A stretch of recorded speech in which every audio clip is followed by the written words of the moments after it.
World top 100 universities లో 100% scholarship తో admission పొందాలనుకుంటున్నారా? India's top competitive exams, IIT, NEET etcetera guidance కావాలన్నా, India and world top universities లో join అవ్వాలన్నా, students and parents కి career counselling కావాలన్నా, మీ కెరీర్ డెసిషన్ డబుల్ చెక్ చేసుకోవాలనుకున్నా 25 ఇయర్స్ ఎక్స్పీరియన్స్ డాక్టర్ సతీష్ గారిని సంప్రదించండి. నమస్తే, నేను మీ డాక్టర్ సతీష్ ఐఆర్ఎస్సి మాట్లాడుతున్నాను.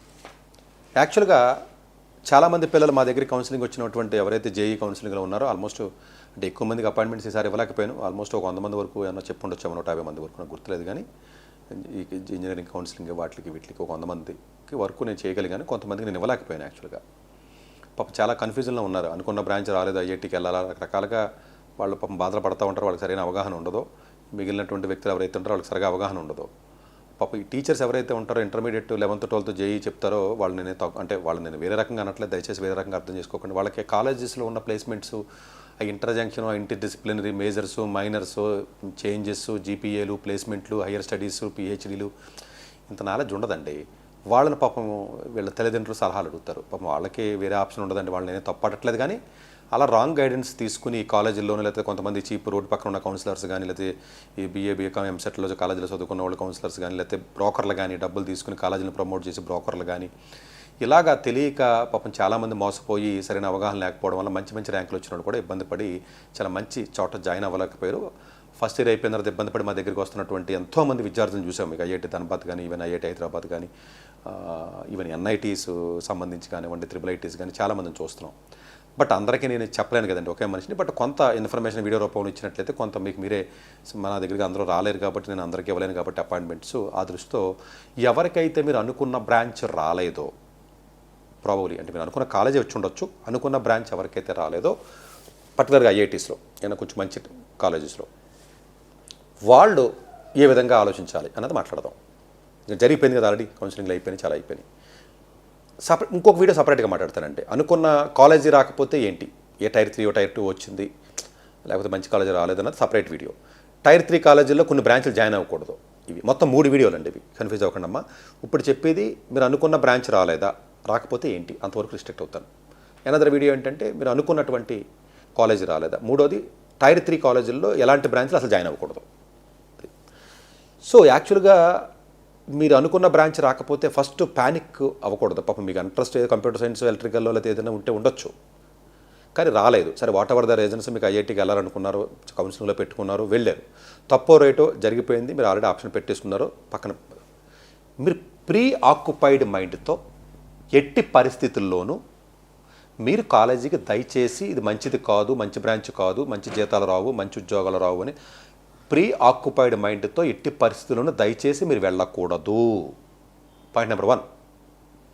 పాయింట్ నెంబర్ 2, మీరు వెళ్ళేటప్పుడు మీరు వచ్చినటువంటి సీటు ఏదైతే బ్రాంచ్లో వచ్చిందో, అది mechanical, metallurgy, chemical, whatever it is, ఆ బ్రాంచ్ గురించి పూర్తి అవగాహన మీకు ఉండదు కాబట్టి అది అనవసరం అని చెప్పి ముందే ఒక రకమైన డిసిషన్కి రావడం కానీ, సీనియర్స్ ఎవరో చెప్పడం వల్ల అలాంటి డిసిషన్కి రావడం వల్ల కానీ, కొన్ని సందర్భాల్లో నాలాంటి వ్యక్తులు ఈ బ్రాంచ్ వేస్తని చెప్పినటువంటి మాటల వల్ల కానీ దయచేసి ఒక డిసిషన్కి రాకూడదు. ఆల్రెడీ మీరు పెళ్లి చేసేసుకున్నారు కాబట్టి, పెళ్లి చేసుకున్న తర్వాత కాపురం ఎలా చేయాలో చెప్తున్న వీడియో ఇది. పెళ్లి చేసుకోకముందు వేరే రకంగా మాడతాను నేను. కానీ మీరు జాయిన్ అయ్యే ముందు, కెమికల్ ఇంజనీరింగ్ జాయిన్ అయ్యే ముందు మంచిదా కాదా, ఇది ఎందుకు జాయిన్ అవ్వాలి, దీనికంటే వేరే కాలేజీలో వేరే బ్రాంచ్ అయితే బాగుంటుంది కదా, ప్లేస్మెంట్లు బాగుంటాయి కదా, ఇక్కడ ఇలాంటి మాటలు నేనే మాట్లాడతా. దయచేసి ఆ డిఫరెన్స్ని అర్థం చేసుకోవాలని కోరుకుంటున్నా. ఇప్పుడు ఆల్రెడీ పెళ్ళి అయిపోయిన వాళ్ళు కాపురం ఎలా చేయాలి విడిపోకుండా, దానికి నేను రిస్ట్రిక్ట్ అవుతున్నా వీడియో. ఇది అర్థం చేసుకుని తెలివి ఉందని నేను అనుకుంటున్నాను. మీకు ఏమంటే కంటెస్ట్ బట్టి నేను మాట్లాడతా, మీరు కన్ఫ్యూజ్ అయిపోకండి. సతీష్ గారు మీరు అప్పుడు అలా చెప్పారు కదా, ఇప్పుడు ఏంటి ఇలా చెప్తున్నారు అనొద్దు. ఇది సిచ్యువేషన్ వేరు, ఆల్రెడీ జాయిన్ అయిపోయారు, ఇప్పుడు ఏం చేయాలి అది మాట్లాడదాం. జాయిన్ అవ్వకుండా ఉంటాడు చూసారా, వాడికి ఈ వీడియో వర్తించదు, పక్కన పెట్టేయి. క్లియర్? అంటే ఈ డిఫరెన్స్ కొంచెం అర్థం చేసుకోండి అమ్మా. ఇది కొంచెం నా వీడియోలో అర్థం అవ్వాలంటే కొంచెం టైం పడుతుంది, 2 సార్లు 3 సార్లు వినాలి. మీరు వినండి, ఏం చేస్తారు ఇంకా. ఇప్పుడు ఆల్రెడీ ఏదైతే జాయిన్ అయ్యారో, ఫస్ట్ ఆఫ్ ఆల్ ఇది చేయవలసిన పని ఏంట్రా బాబు అంటే, ఈ బ్రాంచ్కి సంబంధించినటువంటి ఇన్ఫర్మేషన్, ఫార్మల్ ఒపీనియన్ కానీ ఇన్ఫార్మల్ ఒపీనియన్ ఫస్ట్ ఒపీనియన్కి బిల్డ్ చేయకూడదు. అసలు ఎవడ ఒపీనియన్ తీసుకోకూడదు, సీనియర్స్తో మాట్లాడకూడదు, బ్యాడ్ ఒపీనియన్తో మీరు కాలేజీలోకి అడుగు పెట్టకూడదు, రాలేదని బాధతో వెళ్ళకూడదు. ఇది ఫస్ట్ ఫండమెంటల్ పాయింట్. ఇది అసలు సరే వెళ్ళారు. ఫస్ట్ చేయవలసింది ఏంట్రా బాబు అంటే, ఫస్ట్ సెమిస్టర్లో మీరు ఎలాంటి బ్రాంచ్ జాయిన్ అయినా దయచేసి మీరు నన్ను నమ్మండి, మీరు ఎలాంటి విషయాలు మనసులో పెట్టుకోకుండా ఫస్ట్ సెమిస్టర్లో దయచేసి 9.5 జీపీఏ తెచ్చుకోవడానికి ప్రయత్నం చేయండి. నా మాట ఏంటంటే నన్ను నమ్మండి, ఎంతో అనుభవంతో చెప్తున్నా. నాకంటే బెటర్గా చెప్పాడు భారతదేశంలో దొరకడు మీకు. ఎప్పుడైతే మీకు జీపీఏ మీద ఫోకస్ పెట్టి బాగా కష్టపడి చదువుతారో చదవండి. ఎప్పుడైతే ఫస్ట్ సెమిస్టర్లో మంచి జీపీఏ తెచ్చుకున్నారో అవసరం దాన్ని కలవండి. ఉన్న ఆప్షన్స్ ఇంకా డీటెయిల్గా చెప్తాను, బట్ అందరూ కలవడానికి అవకాశం ఉండకపోవచ్చు. కానీ కలవమని నేను చెప్పట్లేదు, ఇచ్చే పరిస్థితిలో లేను నేను, బట్ చెప్తున్నాను అంతే. ఎవడన్నా ఎక్స్ట్రీమ్లీ టాప్ స్టూడెంట్ అయ్యి ఉండి వాడికి ఏదైనా వేరే ఏదైనా ఆప్షన్స్ ఏదైనా ఉండాలంటే తప్ప. ఎప్పుడు కూడా ఈ ఫస్ట్ సెమిస్టర్లో చదివేటప్పుడే ఒకవేళ టైం ఉంటేనే లేకపోతే ఈ focus on the first semester only ఈ బ్రాంచ్కి సంబంధించినటువంటి అప్డేట్స్ తెలుసుకోవాలి. 2024 తర్వాత ప్రతి బ్రాంచ్ కూడా ఇంటిగ్రేట్ అయిపోయింది.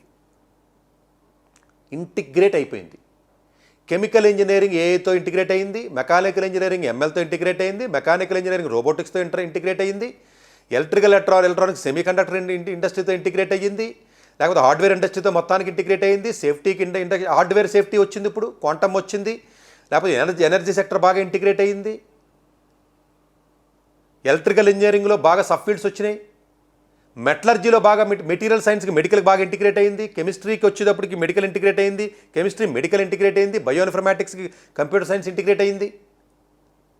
ఎన్విరాన్మెంటల్ అండ్ క్లైమేట్ చేంజ్కి సంబంధించి కెమికల్ ఇంజనీరింగ్ ఎన్విరాన్మెంటల్ సైన్స్తో పాటుగా కంప్యూటర్ సైన్స్ వాళ్ళకి బాగా ఇంటిగ్రేట్ అయింది, ఫిజిక్స్ వాళ్ళకి ఇంటిగ్రేట్ అయింది, మ్యాథమెటిక్స్ అన్నిటికి ఇంటిగ్రేట్ అయిపోయింది. ఇలా ఇష్టం వచ్చినట్టు కలగా పులకం అయిపోయి ఇష్టం వచ్చినట్టు ఇంటిగ్రేట్ అయిపోయింది. అన్నీ కలిసిపోయినాయి. ఇప్పుడు గరిటెట్టి తిప్పించినట్టే.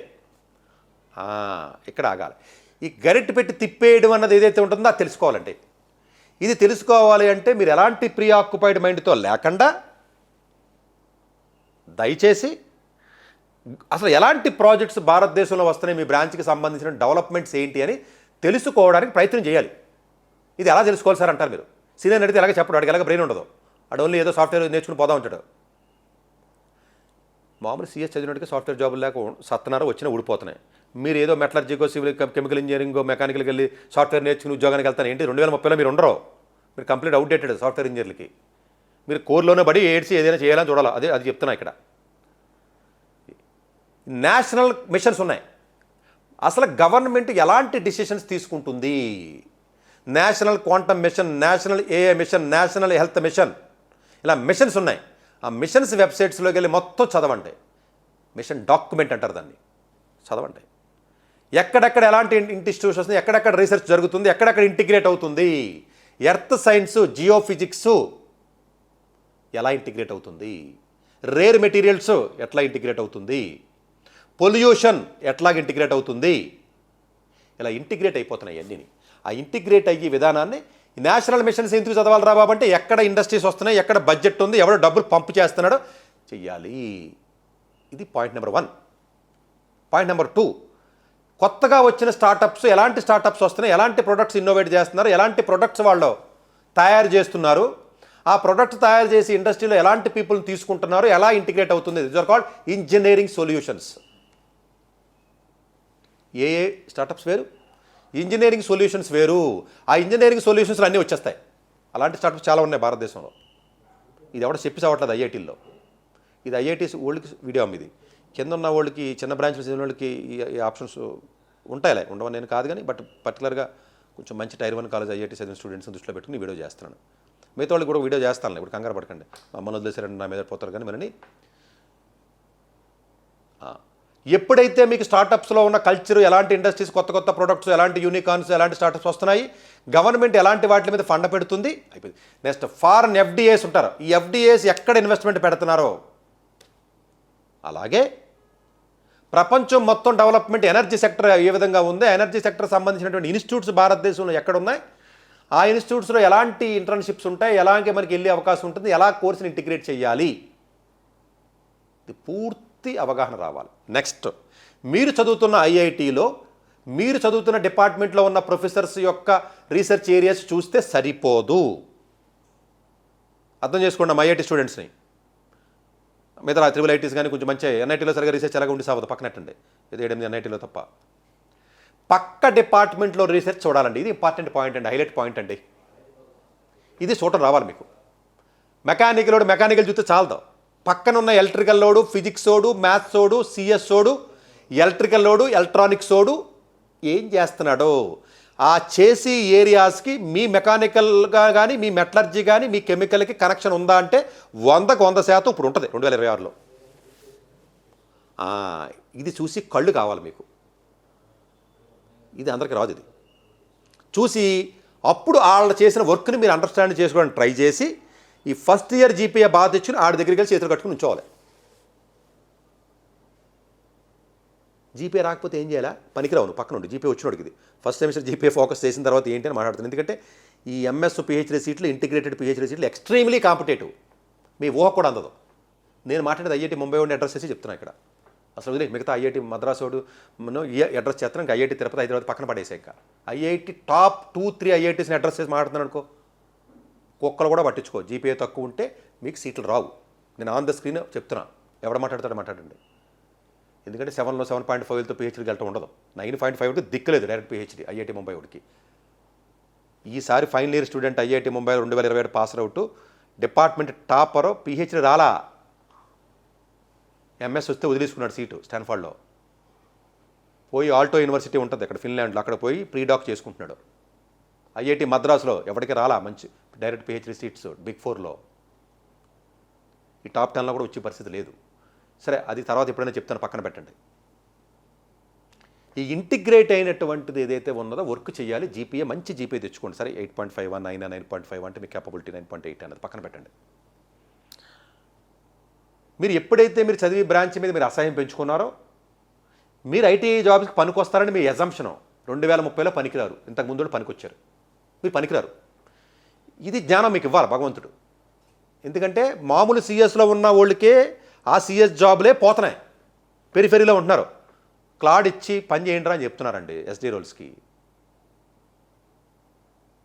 యాంథ్రోపోకోడి టోకెన్స్ వాడుకోరా అని చెప్తున్నారు. సిఎస్ వాళ్ళే చచ్చిపోతున్నారు అన్ని సబ్జెక్టులు చదివిన వాళ్ళు. మెకానికల్ చదివాను, మెటలర్జీ చదివాను, కెమికల్ చదివాను, నేను సిఎస్ నేర్చుకుని జాబ్లకు వెళ్తాను, ఐఐటీలో ప్లేస్మెంట్లు వస్తున్నాయంటే అది 2026తో క్లోజ్ అయింది. ఆ శకం వచ్చినా కూడా జాబ్ నిలబడదు. ఎందుకంటే పెరిఫెరీ జాబ్లో ఉంటే అవన్నీ ఆటోమేటిక్ అయిపోతాయి. మీకు ఎలాగ కోర్ డెప్త్ ఉంటుంది కదా, మీరు కోర్ చదువుతున్న కోర్లోనే డెప్త్లోకి వెళితే లక్కీగా అది ఏఐకి కనెక్ట్ అయ్యి ఉంది, ఎంఎల్కే. ఆ కనెక్ట్ అయిన ఏరియాని పట్టుకుని పాకండి. ఈ పాకడం ఎవరి వల్ల అవుద్దిరా అంటే ఐఐటీస్లో 9 అబోవ్ జీపీ 9.5 జీపీ ఒకటి వల్ల అవుతుంది. మరి మిగిలిన పరిస్థితి ఏంటంటే ఇక నేను చెప్పలేను, పక్కనట్టండి, చెప్తే మళ్ళీ తిట్టుకుంటారు నన్ను.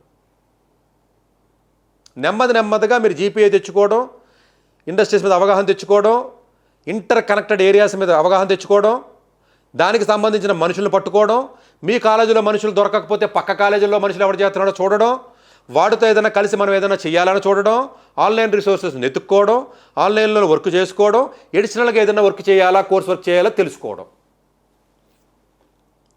థర్డ్ పాయింట్, మీ కాలేజీలో ఉన్నటువంటి మైనర్ కానీ డబల్ మేజర్ కానీ ఆప్షన్స్ ఉన్నాయి. ఐఐటి ఖరగ్పూర్లో ఉన్నాయి, ఐఐటి మద్రాసులో ఉన్నాయి, ఈవెన్ ఐఐటి ఢిల్లీలో ఇస్తున్నారు, ఈవెన్ ఐఐటి హైదరాబాద్లో కూడా ఉంది. అక్కడ జీపీఏ రిస్ట్రిక్షన్ పెట్టి చేస్తారు. జీపీఏ మీకేమో పేరెంట్స్ అడిగితేనేమో పిల్లలు మాకు ఆప్షన్ లేదని మీకు అబద్ధాలు చెప్పేస్తారు. మీకు అలాగే బ్రెయిన్ వుడ్ సావదు కాబట్టి నిజమని మీరు నమ్ముతారు. పక్కనట్టండి. అది తెచ్చుకుని వీలుంటే బాగా మంచి జీపీఏ వస్తే మాత్రమే ఇంకో పెళ్ళాన్ని తగిలించుకోండి, ఇంకో బిర్యానీని. అలా కాకుండా 8.5 వచ్చి 8 వచ్చి ఇదే సరిగ్గా బిర్యానీ తినలేకుండా ఇంకో బిర్యానీ తగిలించుకోకండి, దండం పెడతాను, మీ వల్ల అవ్వదు. మైనర్ మాత్రం తగిలించుకోండి ఇస్తే మాత్రం. సిఎస్ కానీ, మ్యాథ్స్ కానీ, ఫైనాన్స్ కానీ, సిఎస్ తోడు ఎలక్ట్రికల్ కానీ, హార్డ్వేర్ కానీ. సిఎస్ స్టూడెంట్స్ సిఎస్లో చేయవలసిన అవసరం లేదు, వాడికి డొమైన్ తగిలించుకోవాలి, వాడు కూడా డేంజరస్లో ఉన్నాడు ఇప్పుడు. ఆ సిఎస్ అది కూడా ఎవడైతే ఉంటాడో ఎలక్ట్రికల్ మైనర్ చేసుకోవడమో లేదా హార్డ్వేర్ని కనుక్కోవడమో. హార్డ్వేర్ సేఫ్టీ, సాఫ్ట్వేర్ సేఫ్టీ వేరు, హార్డ్వేర్ సేఫ్టీ వేరు. అట్లాంటి తగిలించుకోవడం అలవాటు చేసుకోండి మీరు కనీసం ముందు. అలా తగిలించుకుంటే మైనర్ ఏదన్నా మీకు ఆటోమేటిక్గా కోర్సు, సరే తగిలించుకోవడం మీ వల్ల అవ్వాలా, కోర్సులు రారా, అప్పుడు ఏం చేయాలి? ఆన్లైన్ సర్టిఫికేట్ కోర్సులు, మంచి కోర్సులు ఏమైనా ఎత్తుకుని అవి చేయాలి. అవి ఎత్తుకోవాలో మళ్ళీ మీకు తెలియదు, ఎవడో కొంచెం బుర్ర ఉన్నాడు ఎవడో ఒకటి పట్టుకుని అని కనుక్కోండి, నువ్వు ఏ వర్క్ చేద్దాం అనుకున్నా దానికి. ఈ సర్టిఫికేట్ కోర్సులకి వాల్యూ ఉంటుందిరా బాబు, పిహెచ్డీకి ఎంఎస్ కంటే శుద్ధ దండగా వాల్యూ ఉండదు. ఇది చాలా బోల్డ్ స్టేట్మెంట్ అండి. ఎవడెవడ భారతదేశంలో నిత్యా శుద్ధ దండగా డస్ట్బిన్ కంటే డస్ట్బిన్తో సమానమై. ఎంత బోల్డ్ స్టేట్మెంట్ కాన్ఫిడెంట్గా చెప్తున్నాను నేను. సర్టిఫికేట్కి వాల్యూ లేదు, పోయింది, జమానా పోయింది. అది సర్టిఫికేట్ కోర్సు ఎందుకు చేయమంటున్నాను నేను? నాలెడ్జ్ గురించి చేయమంటున్నా. ఆ సర్టిఫికేట్ పెడితే ఎవడో ఎంఎస్ సీట్లు ఇవ్వడం, బర్కిలీ ఓడును లేకపోతేనేమో టెక్సాస్ ఓడును, ఓకేనా? నేర్చుకోవడానికి పనికొస్తుంది. డెఫినెట్గా నేర్చుకోండి. ప్రాజెక్ట్స్ ఉన్నాయి, ఆన్లైన్ చేయండి, అదే లెర్నింగ్ ఉంటుంది. ఇలాగా ఫస్ట్ ఇయర్ అయ్యేటప్పటికి ఒక అవగాహన మొత్తం తెచ్చేసుకోండి, జీపీఏ తెచ్చుకోండి. అప్పుడు ఎవడన్నా బుర్రనోడ దగ్గరికి వెళ్ళండి, సీనియరో ఫ్యాకల్టీయో ఎవడో నాలాంటోడో కొంచెం వెళ్ళి కరెక్ట్గా ప్లాన్ చేయండి. జీపీఏ తక్కువ వచ్చింది ఏం చేయాలి? ఈ బ్యాచ్ ఎక్కువ ఉంటుంది. తెలుగు వాళ్ళు మరీని నార్త్ వాళ్ళు అంటే కొంచెం చదువుతారు. మన వాళ్ళు అసలు పొద్దున్నే తన్ని పెట్టి పడుకునే బ్యాచ్ కదా, పొద్దున్న లేకరు వెళ్ళి అందరూ క్లాస్కి వెళ్ళి సవర్ వెళ్ళి స్నానమే చేయాలి 3 రోజులకు ఒకసారి. నేను చెప్పేది ఐఐటీలోనే. మిగతా బ్యాచ్ ఏదైతే ఉందో తక్కువ వచ్చిన ఏం చేయాలంటే ఈ 6.5 7 బ్యాచ్ ఉంటుంది, ఆ ఫస్ట్ ఇయర్ అయిపోయిన తర్వాత మానేయాలి. ఇది కూడా బోల్డ్ స్టేట్మెంటే, ఎవడో చెప్పున్నాడు భారతదేశంలో. నేను చెప్తున్నాను కదా, 14 మందిని మానిపించేసాను లాస్ట్ ఇయర్. 14 మంది ఐఐటీ వాళ్ళేనమ్మా, ఎన్ఐటీ వాళ్ళే, IIIT వాళ్ళే, కన్ఫ్యూజ్ అవ్వకండి, టైర్ 3 కాదు. మానేసి ఇంకో కాలేజీకి జాయిన్ అయిపోండి, కొంచెం మీకు కావాల్సిన కోర్సు ఫ్రెష్గా లైఫ్ మొదలెట్టండి. ఈ లోయర్ బ్రాంచెస్లో సరైన జీపీఏ, సరైనటువంటి ఇంటర్ కనెక్షన్ లేకపోతే సిఎస్ నేర్చుకుని జాబులకు వెళ్తాను 7.5 వచ్చింది అన్న జమానా 2030కి ఉండదు. కానీ ఇందులో ఒక ఇంట్రెస్టింగ్ పాయింట్ చెప్తాను మీకు, నేను మీకు ఎంకరేజింగ్ ఉన్న పాయింట్. ఇప్పుడు సతీష్ గారు నెగిటివ్ చెప్తారు కదా, పాజిటివ్ పాయింట్ చెప్తాను, మీరు ఎంజాయ్ చేయండి. ఎవరైతే కోర్ బ్రాంచ్ చదువుతారో అదర్ దాన్ సిఎస్, వాడు ఎవడైతే టెక్నాలజీని ఇంటిగ్రేట్ చేస్తున్నాడో, అది ఎనర్జీ సెక్టరా లేకపోతే ఇంకో సెక్టర్ పక్కన పెట్టండి, ఎంఎల్ఆ లేకపోతే ఇంకోటి ఎలక్ట్రికల్ వెహికల్సా లేకపోతే ఎవడైతే కనెక్ట్ చేస్తున్నాడో వాడికి పిహెచ్డి సీట్ రావడం ఈజీ. సిఎస్తో కంపేర్ చేస్తే చాలా ఈజీ. ఎంఎస్ సీట్ రావడం ఈజీ.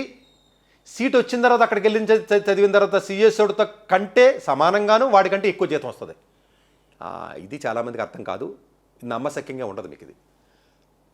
ఎందుకంటే చాలా స్పెసిఫిక్ డొమైన్స్ అవి, ఎవడో ఉండడం. అదవుతుందా మీకు? ఒక స్పెసిఫిక్ డీప్ డొమైన్లోకి వెళ్ళి డొమైన్కి టెక్ని తగిలించుకుని ఆ ఏరియాలో వర్క్ చేస్తే, అలా చేసినప్పుడు చాలా అతి తక్కువ మంది మాత్రమే ఉంటారు ప్రపంచంలో. వాళ్ళకి డిమాండ్ ఉందా అంటే ఉంది. ఎప్పుడు ఉంటుంది మళ్ళీ ఇది ఒక కన్ఫ్యూజన్ అయిపోతారు మీరు. మరి టైర్ 3 కూడా ప్లాన్ చేయకండి రా బాబు వీడియో విని. ఇది only extremely top tier students ఎవరైతే ఉంటారో పిహెచ్డీ వాళ్ళకి మాత్రమే ఇది అండర్లైన్ చేసుకోవాలి. చిన్న కాలేజీలో పిహెచ్డీ చేశాను సార్ నేను, ఏదో యూఎస్లో పనికిమాలిన కాలేజీకి పోయి, యూరోప్లోను. మరి నాకు మీరు చెప్పారు కదా సార్ అంటే, దేనికి పనికిరా, రోడ్డు మీద ఉంటాను, జాబో తొక్క, 5 ఏళ్ళు పిహెచ్డీ దండగా, దేనికి పనికిరాని స్క్రాప్ కింద సమానం. పిహెచ్డీ వాళ్ళందరూ ఇండియా నిందా పిహెచ్డీ వాళ్ళే, ఎవరికి 10,000 20. ఐఐటి ముంబైలో యావరేజ్ పిహెచ్డీ శాలరీ 18 లక్షలు సంవత్సరానికి. ఎంటెక్ కోడికి 24 లక్షలు, బీటెక్ కోడికి 30 లక్షలు. బీటెక్ కోడి జీతం ఎక్కువ భారతదేశంలో, ఎంటెక్ కోడికి తక్కువ, పిహెచ్డీ కూడా ఇంక నీచం. ఈ ఎంసెట్ కాలేజీలో దండం పెట్టి చెప్తున్నారు రా, పోనీ ఐఐటి ముంబైయో మద్రాసో ఢిల్లీయో లేకపోతే హైదరాబాదో పోయి కొంచెం ఫ్యాకల్టీ రిక్రూట్మెంట్ చేసిన వాళ్ళు తెచ్చుకోండి రా, మీకు దండం పెడుతున్నారు, జాబులు లేకుండా ఎడుతున్నారు. ఆ 18 లక్షలు మీరన్నా ఎవరదా కనీసం? ఎవరో మేమెందుకు ఇస్తాం సార్, మేము 50,000 ఇస్తాం కదా అంటారు ఎంసెట్ కాలేజీ వాళ్ళు. తెచ్చుకోండి, 3 మంది ఉన్నారు పిహెచ్డీ వాళ్ళు పాపం అక్కడ ఐఐఎస్సి బెంగళూరులో. వాళ్ళందరికీ ఇండస్ట్రీ జాబులు రావు, అందరూ స్ట్రాంగ్ ఏరియాలో రీసెర్చ్ చేయరు కదా, మార్కెట్లో డిమాండ్ ఉన్న ఏరియాలో రీసెర్చ్ చేయాలి. దీని మీద నాలెడ్జ్ ఉండదు చాలామందికి. ఐఐటీలో చదివి ఫైనల్ ఇయర్ 3rd ఇయర్ కూడా నాలెడ్జ్ ఉండదు. మళ్ళీ ఈ నాలెడ్జ్ ఇదొక పెద్ద డొమైన్, ఇది ఇదొక పెద్ద సబ్జెక్ట్. ఇది మళ్ళీ ఏ కాలేజీలో ట్రై చేయాలి, అక్కడ ఎవడక్కడ రీసెర్చ్ గ్రూప్ స్ట్రాంగ్గా ఉంది, ఇండస్ట్రీ జాబులు ఎక్కడ వస్తాయి, దేనికి డిమాండ్ ఉంది, దీనికి ఫుల్ నాలెడ్జ్ కావాలి. ఇదో పెద్ద డ్రై ఏరియా. ఇన్ని కనెక్షన్స్ ఉంటాయి. బట్ మీకు పాజిటివ్ పాయింట్ చెప్పాను, కోర్ బ్రాంచ్లు చదివే వాళ్ళకి సీట్లు రావడం ఈజీ, జీతాలు చాలా ఎక్కువ ఉంటాయి, చాలా స్ట్రాంగ్గా ఉంటుంది, జాబ్ పోదు. కానీ ఇందులో బాటమ్ లైన్ ఏంట్రా బాబు అంటే, మీరు అర్థం చేసుకోవాల్సింది, టాప్ స్టూడెంట్స్ మాత్రమే ఈ కెమికల్, మెకానికల్, మెటలర్జీ ఈ బ్రాంచ్లు ఉంటాయి కదా, అతర బ్రాంచ్లు చాలా ఉంటాయి కదా, కెమిస్ట్రీ, ఫిజిక్స్, మ్యాథ్స్, వీళ్ళందరూ ఐఐటీస్ అండ్ ఐఐఎస్సీస్, ఐఐటీస్, మిగతా IIITs ఇవన్నీ కూడా బెటర్గా సీటు కొట్టగలిగి ఇంటిగ్రేట్ చేయగలిగి మంచి జీపీఏ ఉన్న వాళ్ళకి మాత్రమే. మిగిలిన వాళ్ళ పరిస్థితి ఏదంటే దేవుడి దయ. మీ అదృష్టం బాగుండి ఆ ప్లేస్మెంట్లో మీరు 7.5 తెచ్చుకుని నా దగ్గరికి ఐఐటి హైదరాబాదు సిఎస్ చదివిన వాళ్ళు వచ్చారు, ఖరగ్పూర్ ఏరోస్పేసు, మెకానికల్, ఎలక్ట్రికల్ వాళ్ళు వచ్చారు, మ్యాథ్స్ అండ్ కంప్యూటింగ్ ఖరగ్పూర్ వచ్చారు, ఐఐటి కాన్పూర్లో బిఎస్ మ్యాథ్స్ సైంటిఫిక్ మ్యాథ్స్ వాళ్ళు వచ్చారు. చాలామందికి జాబులు లేక వచ్చారు, ఇంటర్న్షిప్ లేక. IIIT అలహాబాద్ ఇంటర్న్షిప్ లేని వాళ్ళు చూశాను నేను. సో అందువల్ల ఈ బ్రాంచ్లు ఏదైతే ఉన్నాయో చదువుతున్నారో, ఈ కింద ఉన్న వాళ్ళు ఎవరైతే ఉంటారో కొంతమందికి వస్తున్నాయి, కొంతమందికి రావట్లేదు. ఒకవేళ వచ్చినా నిలబడద్దా అంటే for me it is a doubt. 2030 తర్వాత మీరు డొమైన్లో ఉండడం అనేది నిజంగా గ్రేట్ ఆపర్చునిటీ, ప్రొవైడెడ్ ఈ కండిషన్స్ అన్ని వీడియోని 2 సార్లు కాదు 3 సార్లు వినండి అమ్మ, దయచేసి అర్థం చేసుకోండి. పేరెంట్స్కి అర్థం కాదు కొమ్మని, ఎందుకంటే అందులో చాలా ఇఫ్స్ అండ్ బట్స్ ఉన్నాయి ఇవన్నీ కూడా. సో ఇది ఒక ఎంకరేజ్మెంట్ కింద నేను ఇది వీడియో చేశాను మీకు. దయచేసి జీపీఏ పడకుండా చూసుకోండి, ఇంటిగ్రేట్ చేయండి, నాలెడ్జ్ గెయిన్ చేయండి, చక్కగా మంచి ఏరియా డిమాండ్ ఉన్న ఏరియా చూడండి, టాప్ 10 టాప్ 5 పిహెచ్డీ కొట్టండి. మీకు వద్దన్న సంవత్సరానికి 2-3 కోట్లు జీతం వస్తుంది. అట్లాంటి పరిస్థితి ఇప్పుడు మార్కెట్లో ఉంది. బాగా ఇంటిగ్రేట్ అవుతున్నాయి. క్లైమేట్కి కానివ్వండి, ఎనర్జీకి కానివ్వండి, ఎర్త్కి కానీ, జియోఫిజిక్స్కి కానివ్వండి, కెమికల్ ఇంజనీరింగ్ కానివ్వండి, కెమిస్ట్రీకి కానివ్వండి, ఫిజిక్స్ కానివ్వండి, ఇంజనీరింగ్ ఫిజిక్స్ కానీ బాగా ఇంటిగ్రేట్ అవుతుంది. డిమాండ్ ఉన్న ఏరియాకి బాగా ఇంటిగ్రేట్ చేసుకుని చక్కగా అది ఓన్లీ టాప్ స్టూడెంట్స్కి మాత్రమే అవుతుంది. మిగిలిన స్టూడెంట్స్ ఎవరైతే ఉంటారో వాళ్ళు అటు డొమైన్కి పనికిరారు, అటు సాఫ్ట్వేర్కి పనికిరారు, దేనికి పనికొస్తారో భగవంతుడిగా తెలియాలి. అంతే. Thank you very much. Doctor yes Satish గారు ఏపీ తెలంగాణ విద్యార్థులకు సుపరిచితమైన పేరు. సతీష్ గారు 2001 యూపీఎస్సీ పరీక్షలో ఇండియన్ రైల్వే విభాగంలో ఉద్యోగం సాధించారు. సతీష్ గారు చదివిన చదువులు engineering, MTech, MBA executive MBA, MSc, MBA HR, MS psychology లాంటి పోస్ట్ గ్రాడ్యుయేషన్ డిగ్రీతో పాటు డాక్టరేట్ కూడా చదవటం జరిగింది. సతీష్ గారు నిరంతర విద్యార్థి. అలాగే సతీష్ గారు పలు ప్రతిష్టాత్మక కాంపిటేటివ్ పరీక్షలో యూపీఎస్సీ నిర్వహించే సివిల్ సర్వీస్ పరీక్షలో 179వ ర్యాంక్, అలాగే ఇంజనీరింగ్ సర్వీస్ లో 24వ ర్యాంక్, గేట్ ఎగ్జామ్ లో 4వ ర్యాంక్, క్యాట్ ఎగ్జామ్ లో 99.8%, జిమాట్ 76 స్కోర్, ఇలా పలు కాంపిటేటివ్ ఎగ్జామ్స్ లో మొదటి ప్రయత్నంలోనే ఎన్నో ర్యాంకులు సాధించారు. ఎన్ని క్వాలిఫికేషన్ డిఫరెంట్ పరీక్షలు ర్యాంకులు సాధించిన వ్యక్తులు మన ఇండియాలో చాలా అరుదనే చెప్పాలి. ఇలాంటి అకాడమిక్ లో పరంగా, కాంపిటేటివ్ పరంగా ఎన్ని ర్యాంకులు సాధించడంతో పాటుగా గవర్నమెంట్ ఉద్యోగం చేస్తూ పలు అవార్డులు తీసుకున్నారు. సతీష్ గారికి జోనల్ లెవెల్లో general manager award, all India లెవెల్లో నేషనల్ లైఫ్ టైమ్ అచీవ్మెంట్ గుర్తింపు దక్కాయి. అక్రిసియేషన్ of president life time Sevashri award Andhra Pradesh మంత్రి నుంచి అందుకున్నారు. వీటితో పాటు పలు రకాల అవార్డులను అందుకున్నారు. ఎన్నో ప్రతిష్టాత్మక ఆర్గనైజర్స్ పర్మనెంట్ మెంబర్ గా ఉన్నారు. కష్టపడి పైకి వచ్చిన వ్యక్తి కావటం వల్ల గత 20 సంవత్సరాల నుంచి ఎంతో మంది చిన్నపిల్లల దగ్గర నుంచి 5-6 తరగతుల విద్యార్థుల నుంచి పెద్ద పెద్ద పీజీ పిహెచ్డీ కాలేజీలకు వెళుతూ విద్యార్థులకు అవగాహన కల్పిస్తుంటారు. ప్రతి విషయం పైన డాక్టర్ సతీష్ గారు స్పష్టమైన అవగాహన కలిగి ఉన్నారు. డాక్టర్ సతీష్ బలంగా నమ్మే సూత్రం ఏంటంటే అవేర్నెస్ ఈజ్ ఎవ్రీథింగ్. మనిషికి అవేర్నెస్ ఉంటే ఏదైనా సాధించగలరు. ఒక్క మోటివేషన్ తోనే కాదు, ఏది చేయాలి, ఏది చేయకూడదు, ఎలాంటి డెసిషన్ తీసుకోవాలి అన్న విషయాలపై, ముఖ్యమైన విషయాలపై అవగాహన కల్పిస్తుంటారు. అలాగే గవర్నమెంట్ ప్రైవేట్ జాబులే కాకుండా ప్రపంచ దేశాల్లోని జాబ్స్ పై కూడా అవగాహన కల్పిస్తుంటారు. ఉద్యోగాలతో పాటు పెద్ద చదువులైన ఐఐటి వంటి వాటిపై సెషన్స్ నిర్వహిస్తూ ఉంటారు. ఇప్పటి వరకు 3 లక్షల సెమినార్స్ ఒక్క రూపాయి తీసుకోకుండా ఉచితంగా నిర్వహించారు డాక్టర్ సతీష్ గారు.